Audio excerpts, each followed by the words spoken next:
Buenos días, mi nombre es Diego Forero, profesor de la Fundación Universitaria del Área Andina. He sido el organizador del comité de estos seminarios de RDA, las colaboraciones en Latinoamérica, que viene organizado por RDA Estados Unidos. Y vamos a iniciar con algunas recomendaciones. Perdón, ¿está donde no era? Acá. Con algunas recomendaciones, y es que en el caso de cuando estemos hablando en español se pueden quitar los subtítulos, y cuando estemos en la presentación en inglés pueden colocar o prender los subtítulos en inglés. También recuerden que hay unas formas para preguntar a través del chat, o también en el Q&A está esa sección. Y queremos agradecer a nuestro comité, que participaron varias personas que ustedes ven allí, de Latinoamérica, de Estados Unidos, entre otros, y también el apoyo de Stephanie y Megan, entre otros, que nos han apoyado en esta organización. Tendremos otros webinars que estaremos organizando y divulgando prontamente, como uno en agosto sobre la importancia de compartir datos, en septiembre sobre repositorios, entre otros, y muy pronto lo estaremos divulgando. Entonces, hoy tenemos una serie de participaciones con este primer webinar. Tenemos, como ustedes ven allí, a Hilary, que es la secretaria general de RDA. Tenemos también a Rebeca, que es la directora ejecutiva de RDA en Estados Unidos. A Gaby, que ella está con la Universidad Nacional de Costa Rica, también hace parte de esta organización desde Costa Rica. Y Leandro, él está en Brasil, en el RNP. Y con eso entonces vamos a proceder, and we will start with Hilary. So you can start, Hilary. Thank you.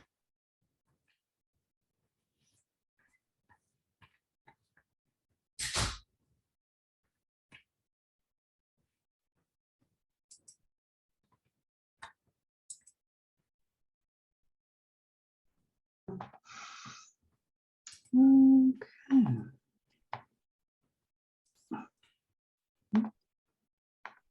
Should be right. So buenos días. Unfortunately, I am not able to speak Spanish. I speak Italian, but Spanish, I'm afraid not. So I will try to speak slowly and remember that this is, I'm speaking in my mother tongue, and you're listening to me, and it's not your mother tongue. So first of all, thank you very much to RDA US office and all the region of the Americas, Gabby, Diego and Leandro, and the other people behind for organizing this webinar. My introduction is just to give you a very brief overview of what is the Research Data Alliance, and a little on how it works. It's quite a large organization, so a difficult one to express in 10 minutes, but I will try my very hardest to do that. So first of all, very important to explain to you the vision and the mission of the Research Data Alliance. So our vision is that researchers and innovators can openly share and reuse data across technologies, across disciplines, and across countries, to address the grand challenges of society. And those of you who have heard me say this before know I always go back on the technologies, the disciplines, and the countries words, because we are multidisciplinary, cross-disciplinary, all technologies and all countries. So the concept is that at any time, anywhere, from any place, you should be able to share and reuse data. And that is our vision. Our mission is to build the social and the technical bridges to achieve that vision. And what we mean by social is to create the network, the social aspects, the trust, the cooperation, the collaboration between a community across different stakeholders, experts from different countries and different, if you like, experiences. And then also to build the technical pieces. So like, if you think of a Lego project, the little bricks, to put them together to enable that vision. It's very important to know that the Research Data Alliance, founded almost 10 years ago, is built on 6 fundamental guiding principles of openness, of consensus, of inclusivity, harmonization, that everything is community driven and not for profit and technology neutral. And they are the guiding principles on which both the organization as a structure and the community itself work. And when people join RDA, which I will explain at the end, you are asked to adhere to those guiding principles. So what is RDA? Well, the Research Data Alliance, I like to refer to it as a family. And our family has 3 very important components that all work together. The first being the individuals. There are over 12,500 individuals who are, if you like, the heart of the Research Data Alliance. They are the people that have joined us and that work, that drive the activities in the Research Data Alliance, but also that observe or contribute to. So the level of interaction by these individuals is very different. And we welcome all of that. You might like to observe, you might like to just take the outputs and see how they fit for you, or you might like to drive an activity in RDA. All are welcome. We have organizations, and they bring a sort of an organizational perspective, because remember that the outputs that the Research Data Alliance community deliver are in fact, will be adopted, implemented, customized by organizations in many cases. And the institutional, organizational perspective within the community and its work is really fundamental. And then we have nations or regions. We use both of those terms. And in fact, today is a great example, and you'll hear more afterwards from my colleagues who are speaking in this webinar about how a region works.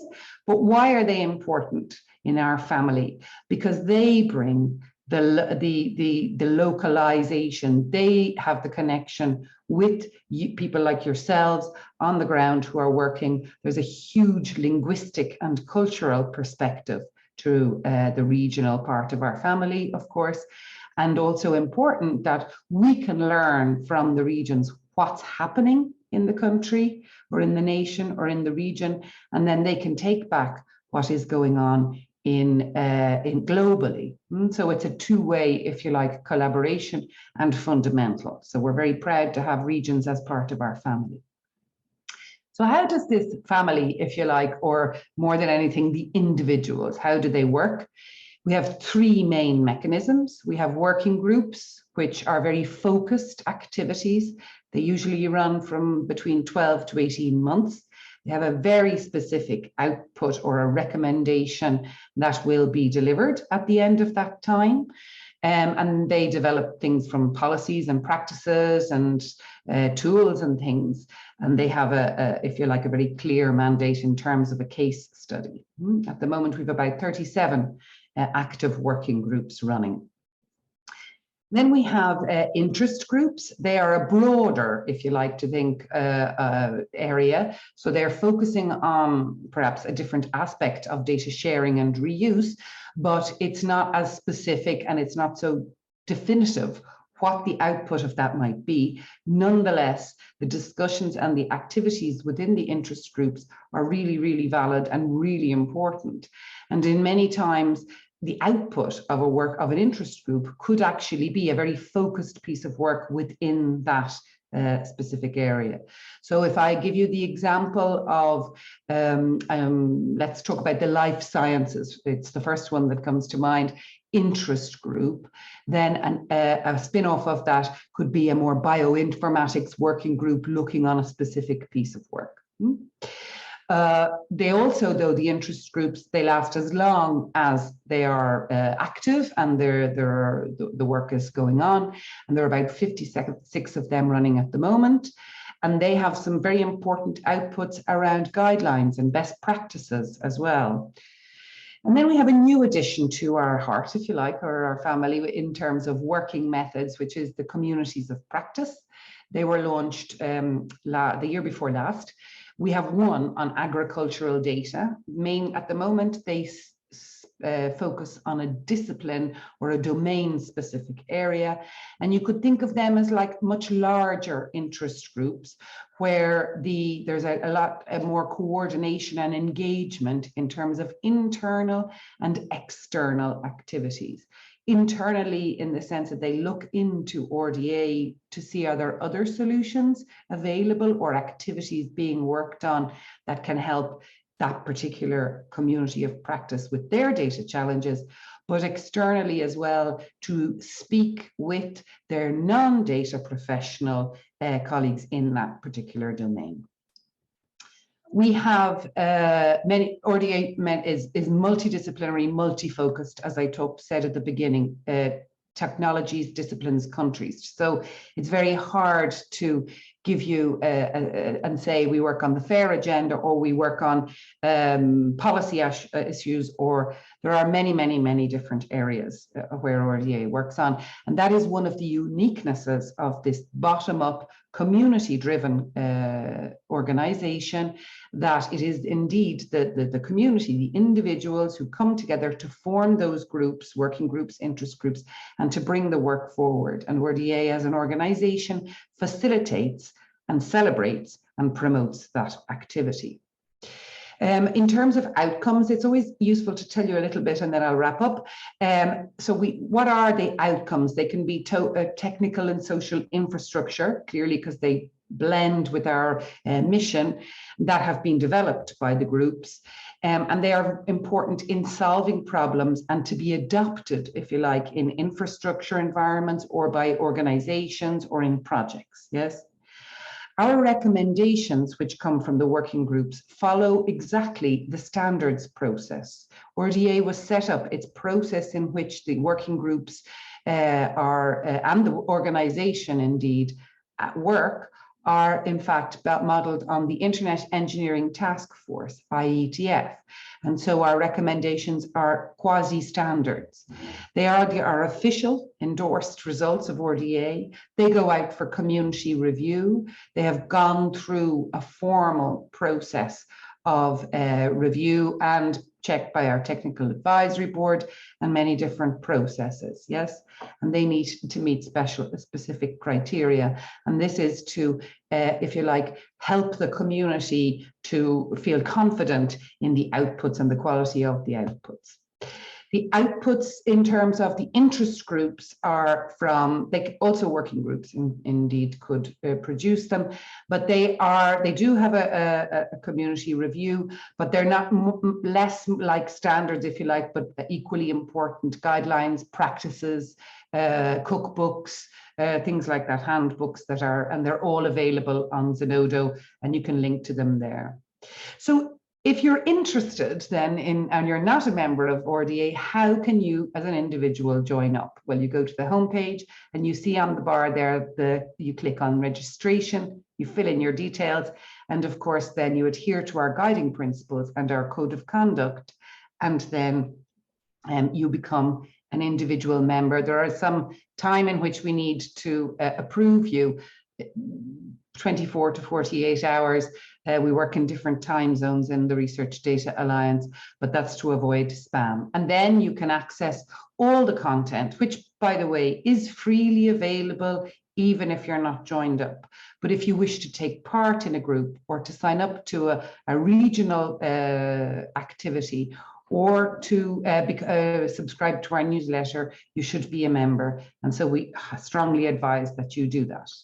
There are many places in the website. It's a 10-year-old website or 9-year-old website. So there's a lot of content in there, and we appreciate it can be difficult to find sometimes the information. We are working on that. In the meantime, here are some useful links for you to get started. I highly recommend the RDA for Newcomers page, where we have a lot of different content to help you to take it. And then, of course, to search the groups to understand of those 98 groups that we have running, which ones might be of interest to you. Okay, and now I will pass over to my colleagues, and I thank you very much for your time, and we will share the slides so that you can access all the links I showed on them. Gracias. Thank you, Hilary. So we will continue with Rebecca. So you can start.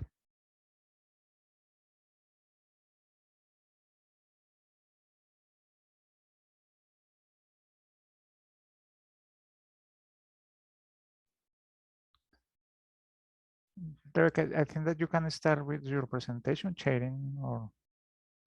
Yes, can you see my slide? No, not yet. I don't see yet.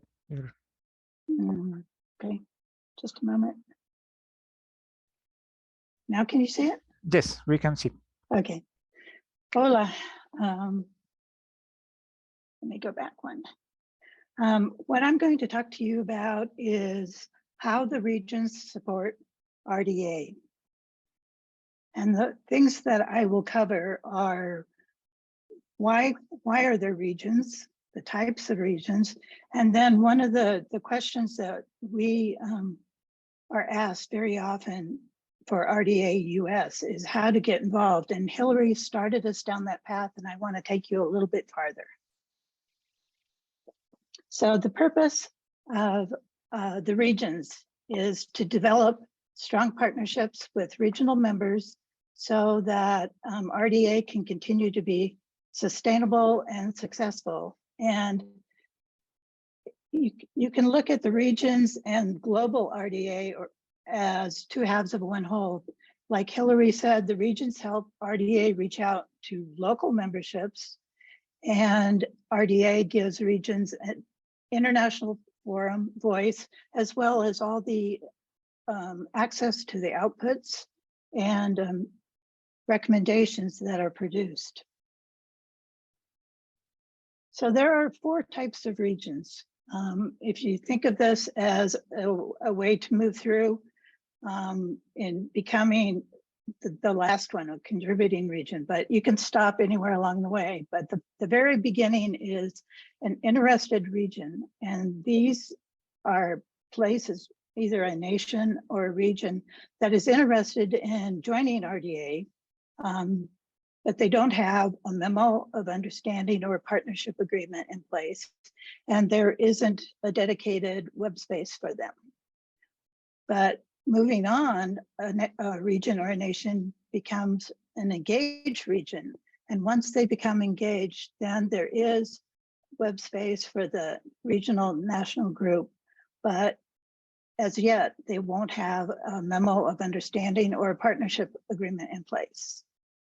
The next step, if they choose to continue to be involved, is for the national or regional group to start putting a memo of understanding together so they can work on it and go back and forth with global RDA. And each of these memos of understandings are very unique to that particular region. So there isn't an exact duplication for every region. It's very much geared to the uniqueness of a region. There will be a web space for them, but there's no financial or in-kind support. And then the last type of region is a contributing region. And these regions have a partnership agreement with the RDA Foundation. They contribute financial and or in-kind contributions. And they also have a dedicated group web page. So I wanted to show you some examples of right now, Switzerland is interested in becoming a region. We have quite a few engaged regions, committed regions, and you'll hear from one of these today. Costa Rica is a committed region, and you'll hear about how they do that.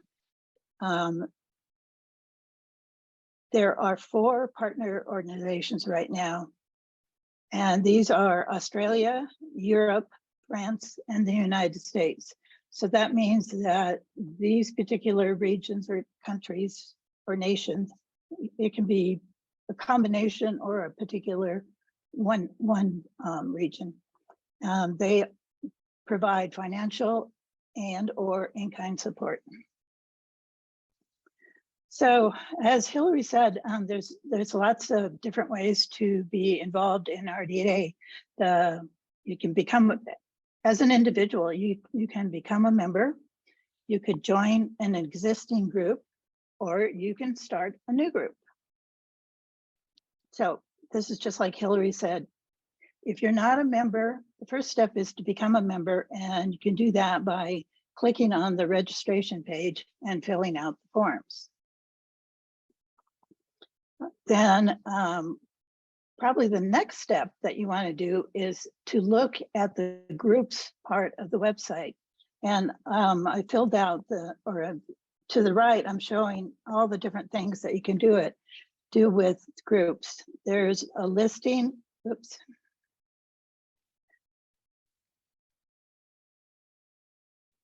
There's a listing of all the groups you can look at. You can get just a list of the working groups, the interest groups, and then if you go down to that next to the last, the national groups, and that's where the web pages are for the regions that are offered a web space. And you'll find all sorts of information here about how to join or start a group. So one of the ways, there are actually many different ways to start a new group. At each plenary, we usually have 2 plenaries a year, one in the spring and one in the fall. And at a plenary, if you have an idea about a group that you want to get together, you can have a birds of a feather session. And these sessions are used to see how much interest there is, and if there is enough interest, then and enough people want to work on it, then you can go to forming an interest group. Interest groups can spin off working groups, but it's not necessary to start with birds of a feather. You can also start out with an interest group if you have a lot of people interested in a subject, and then that interest group can spin off working groups. And if you have questions later on, I'd be happy to answer them. So, gracias. Thank you, Rebecca. So we will move with Leandro. So we can hear Leandro. Thank you. Thank you. Thanks for inviting me. As Rebecca just mentioned, Brazil is an engaged region, and I'm going to show some development that's being done in Brazil. Starting, okay. Can you see my slides, right? Just to check. Yes. Okay. Yes. Okay, so we start with this Open Government Partnership Initiative. I don't know if you are familiar with this. This is an initiative focused on providing transparency and accountability for the relation between government and the citizens. But why I mention this? Because usually they work like that. A country can join this initiative. Usually it is done by their Ministry of Justice, of their Ministry of Foreign Affairs, for instance.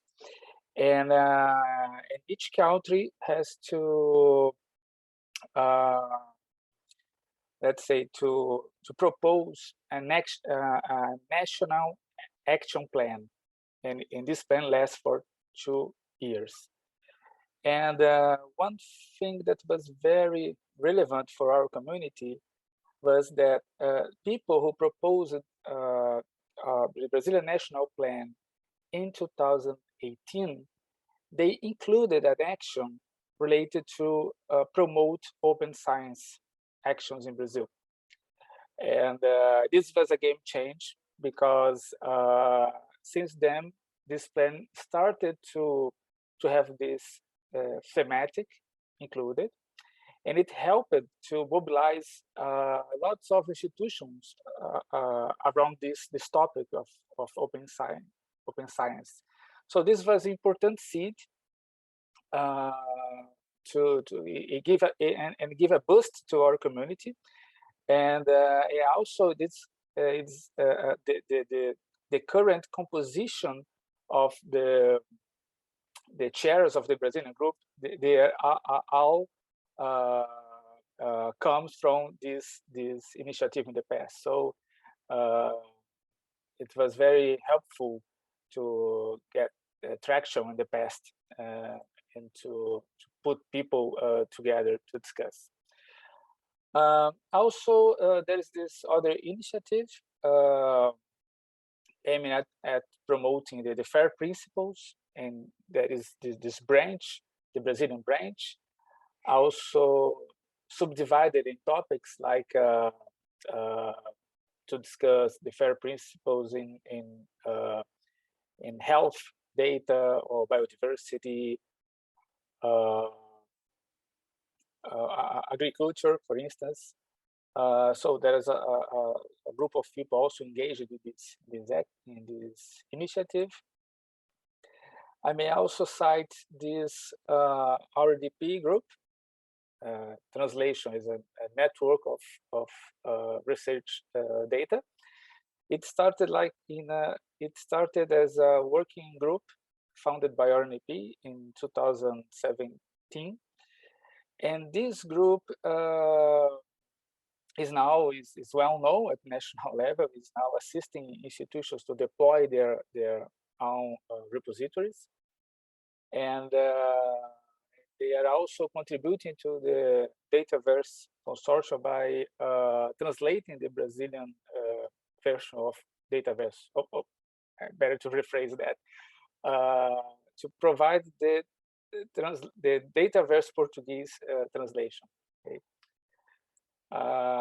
Also, I may cite La Referencia in the scope of Latin American and Oasis in Brazil.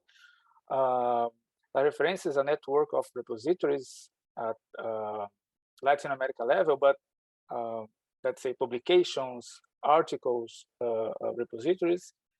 It's a well-consolidated initiative, and Oasis is the Brazilian part of this, and also like an aggregator of data, and they're now moving to also include data sets in their search, not only publications. Another action that we had last year was an open call to select institutions interested to deploy their data repositories. And the aim of this call was to select a group of institutions and to provide them the technical support, and also to provide discussions about the policies, etc.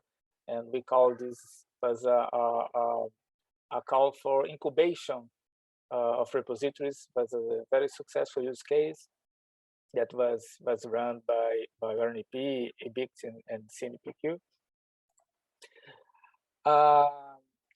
Most recently, there is this initiative also to build a national consortium for the open science. This is led by CNPq, which is the Council for Scientific Development in Brazil, and also a funding agency. And in this consortium the aim is to facilitate the distribution and the acquisition of DOIs from data site in an economic way. So this is a rather new initiative. And also last month, if I'm not mistaken, CNPq also launched its own data repository. So it's an example of a funding agency at national level having its own data repository for or the projects that are funded by CNPq and also the researchers, they will have now a place to deposit the data set of this research. So I'm just listing here some important initiatives that are taking place in Brazil. And I might apologize if I forgot some, because those are the ones that are from my knowledge.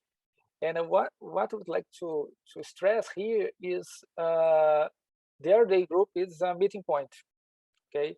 And none of those initiatives started by inside RDA Brazil, but what we are trying to do is to have people that participate in all these initiatives and others to be part of the RDA group, to be a kind of a neutral meeting point to discuss and share their ideas and their initiatives, okay?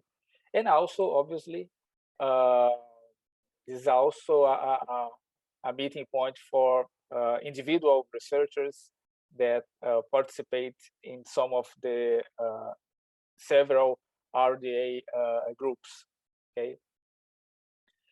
And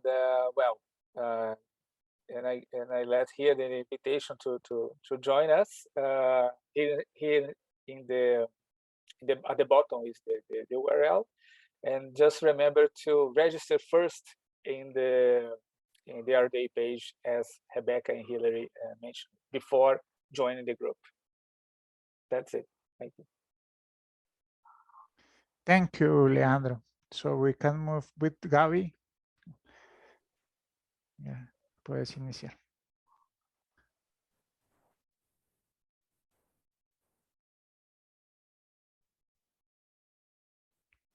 No te escuchamos, Gaby.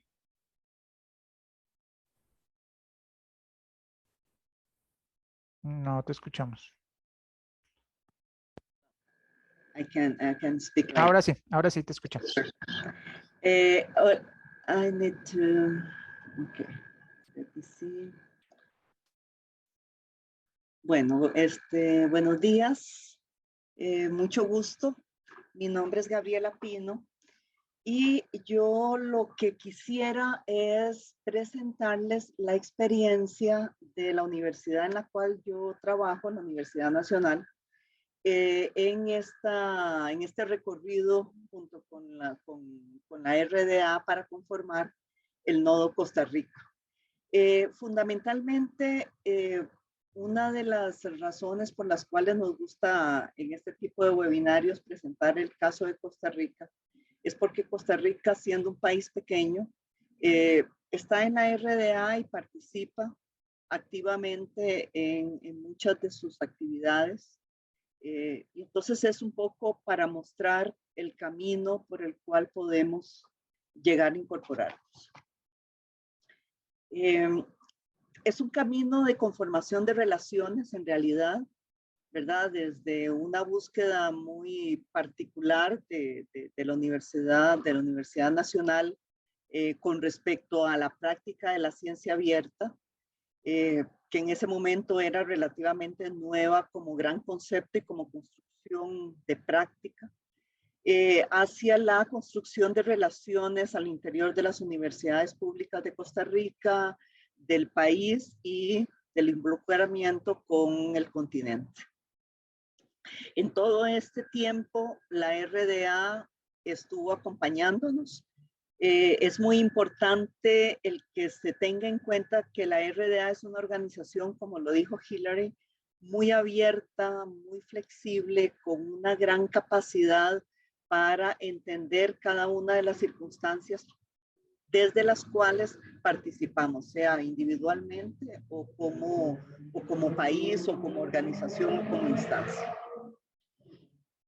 Entonces, ¿cómo es que iniciamos este recorrido? Lo primero que hacemos es empezar a interesarnos como universidad desde la administración en el tema de la ciencia abierta.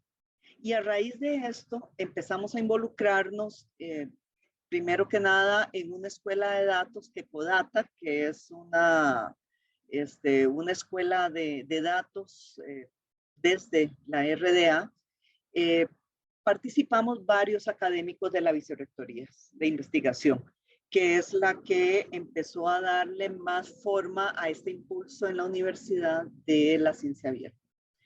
Una de las profesoras, la doctora Marcela Alfaro, la contactamos directamente porque ella es costarricense y con ella generamos un poco más de profundización en este tema de datos, ya específicamente de datos abiertos, y se hace un contacto específico con personas de la RDA.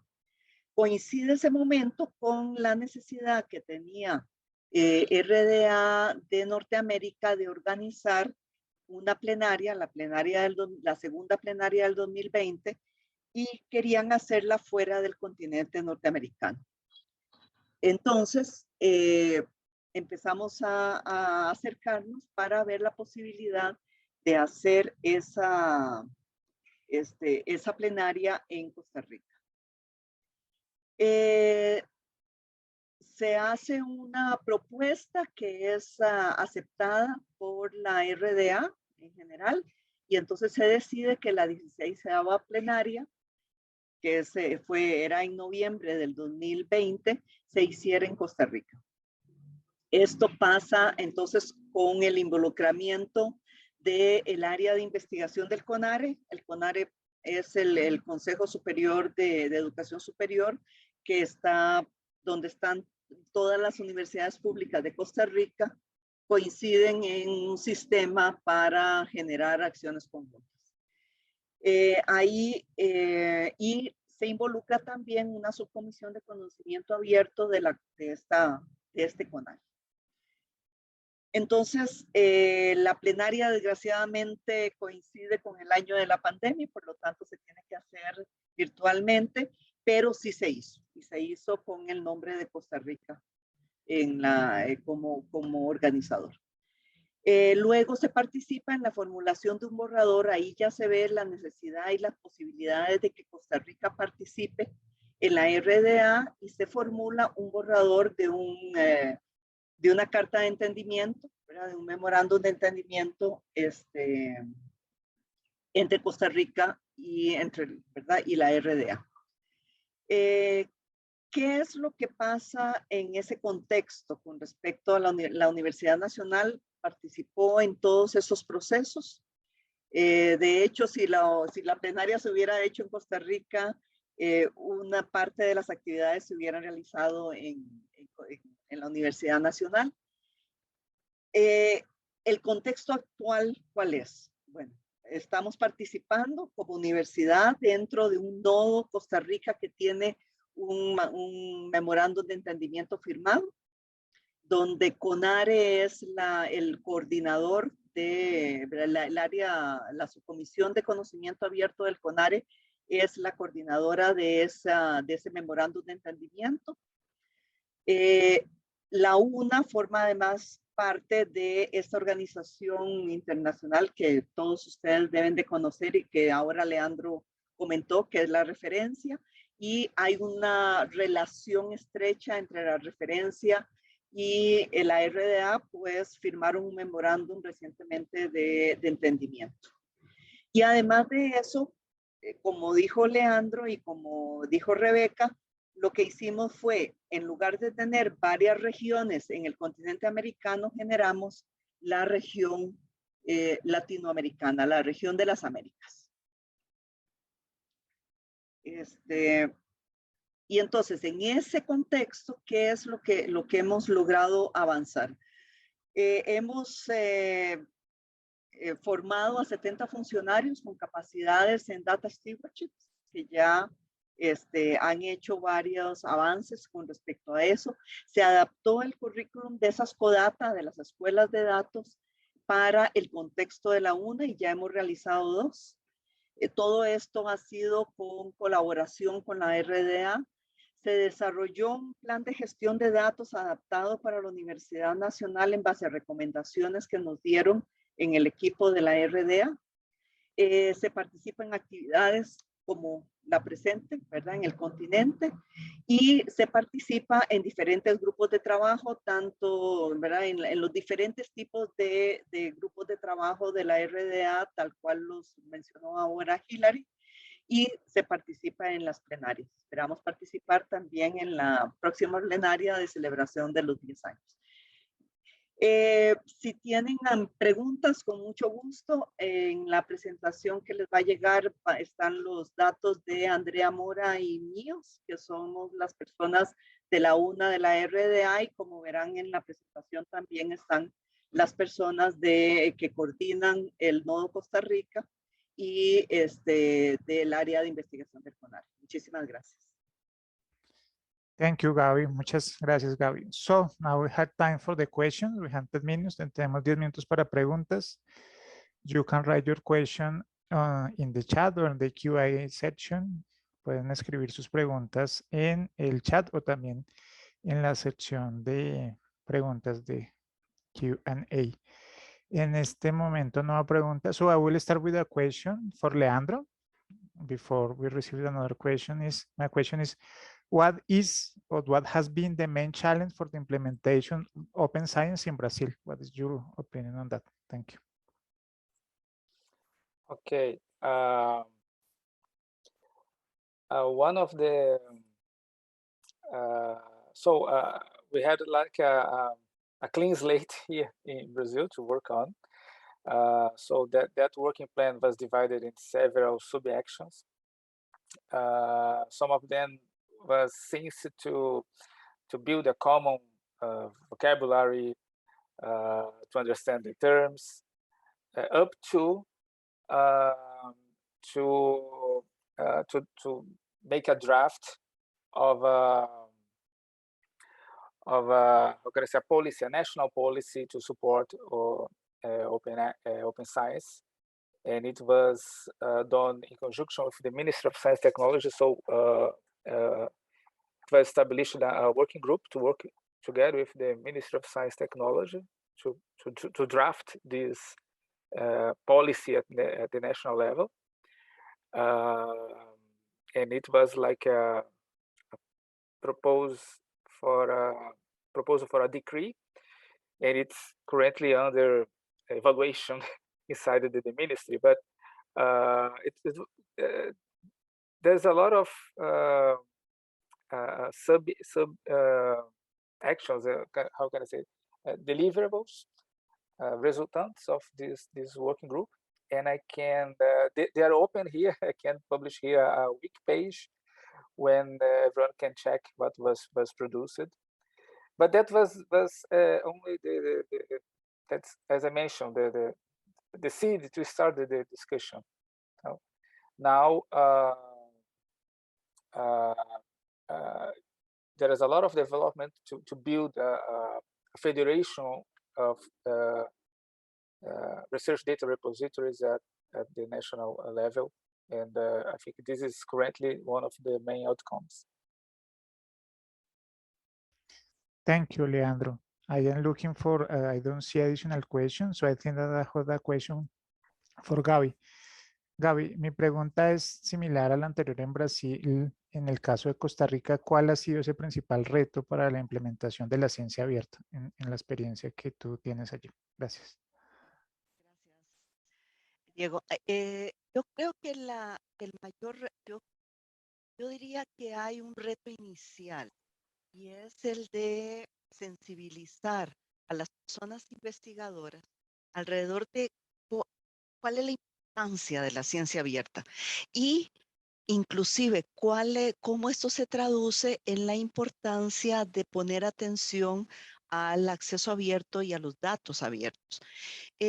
¿Por qué? Porque en América Latina, bueno, digamos en Costa Rica y en mi universidad, hemos estado acostumbrados a compartir con muchos de nuestros datos. Somos una universidad pública, nuestros datos son muy abiertos.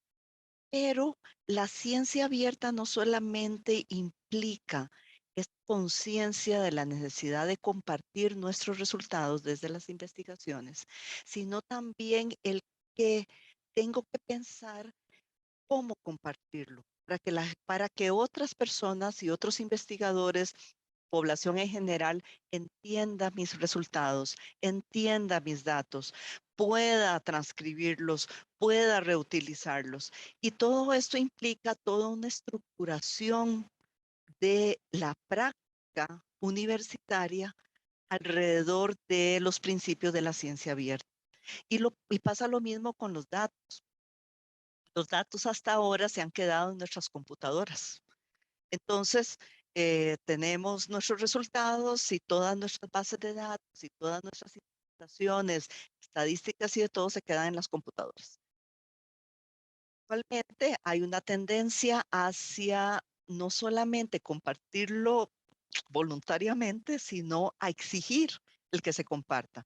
Muchísimas de las revistas actualmente, cuando aceptan para aceptar un artículo, requieren que el set de datos esté abierto también y se les dé. Entonces, esta sensibilización alrededor de cuál es la importancia de compartir y cómo compartirlo y cuáles son los retos.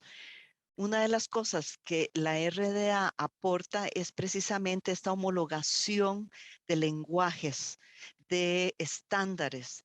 ¿Por qué? Porque yo puedo generar mis datos aquí dentro de un parámetro que se usa en la Universidad Nacional y no necesariamente en Brasil es el mismo parámetro.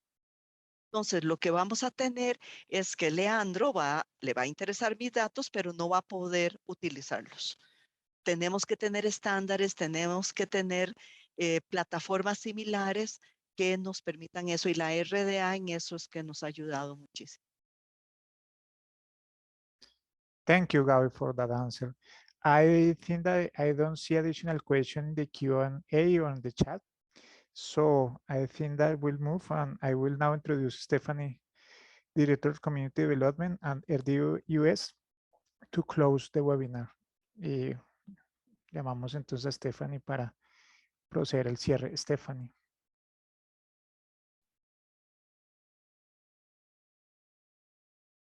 Oh, I see now, I saw a question. Sorry, Stephanie, because I had, it's a question for Gaby about, can you see the question, Gaby? Es cómo va el uso de los datos que se han puesto como datos de investigación abiertos en el caso de Costa Rica.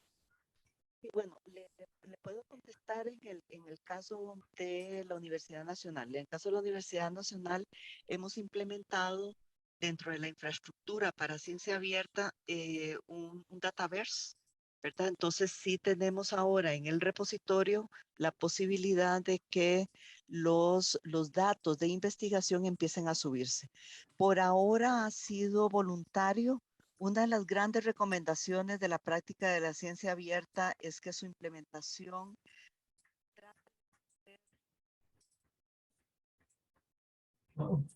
No, perdón, Gaby, no te escuchamos la última parte. Estamos escuchando bien, pero se perdió. Ahí no. Sí, es que tengo Ahora sí, problemas. ahora sí. Tengo problemas con la computadora y el micrófono. Entonces, no, que les decía que nosotros hemos implementado esto, por ahora ha sido un proceso voluntario, siguiendo la recomendación de la ciencia abierta de hacer de la práctica de la ciencia abierta un proceso voluntario y que poco a poco se vayan adoptando normativas que vayan, pero una vez que se ha introducido esta cultura de ciencia abierta.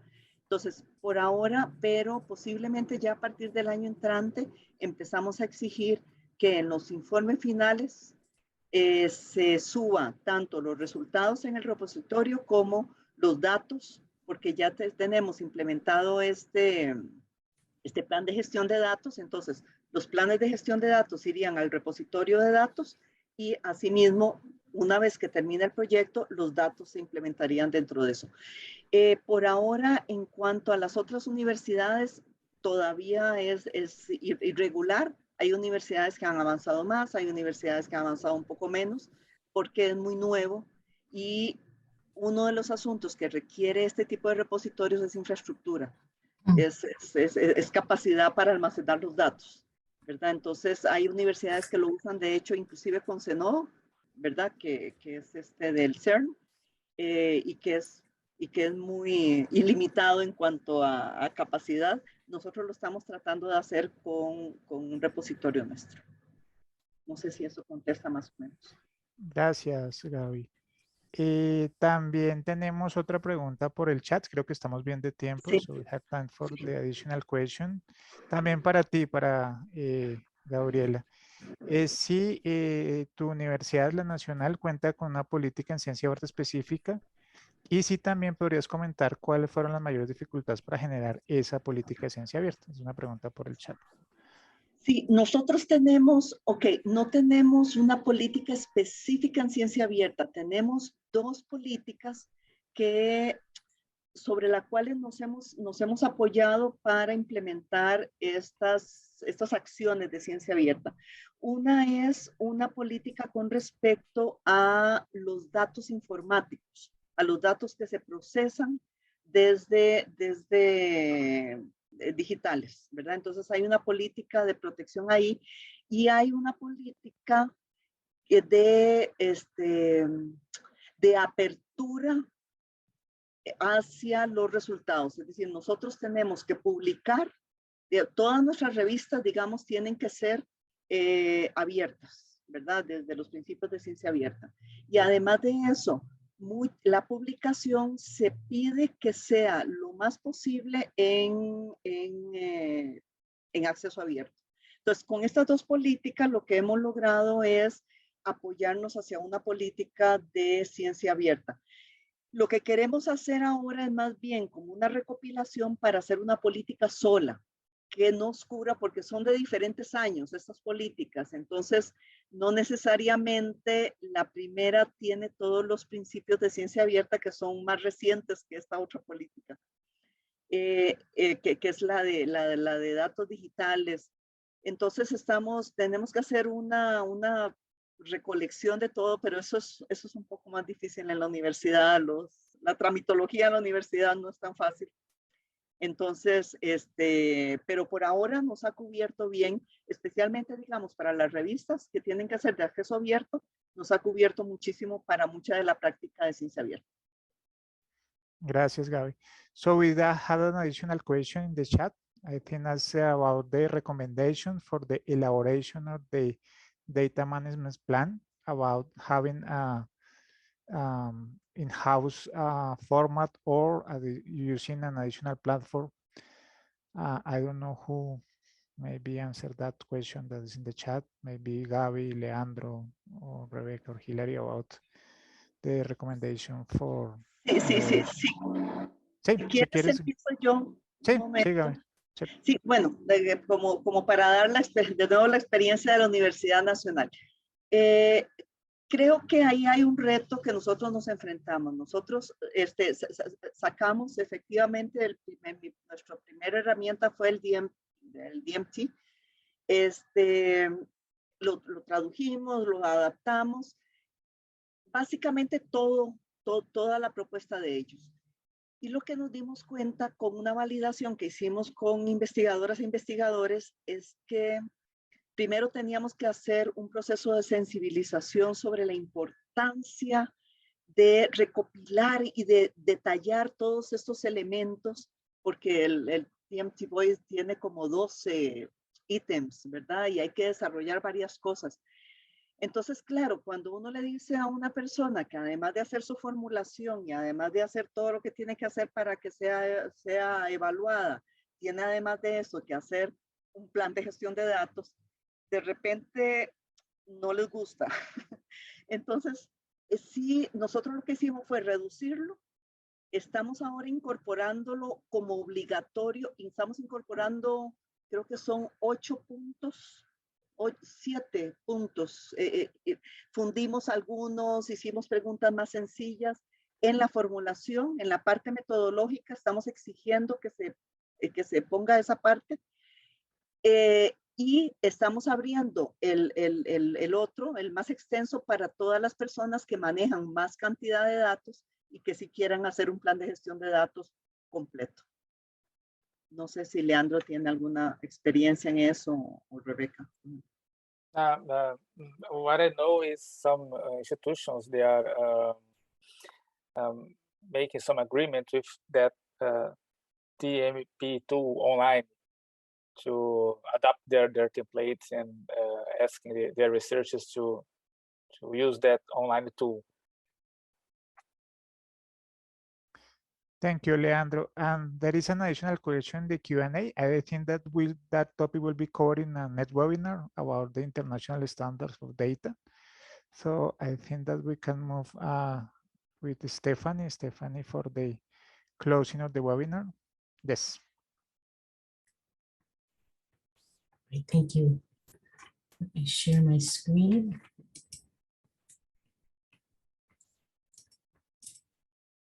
Can you see my screen, Diego? Yes, Stephanie, we can see. Great. Thank you. Thank you, Diego, very much.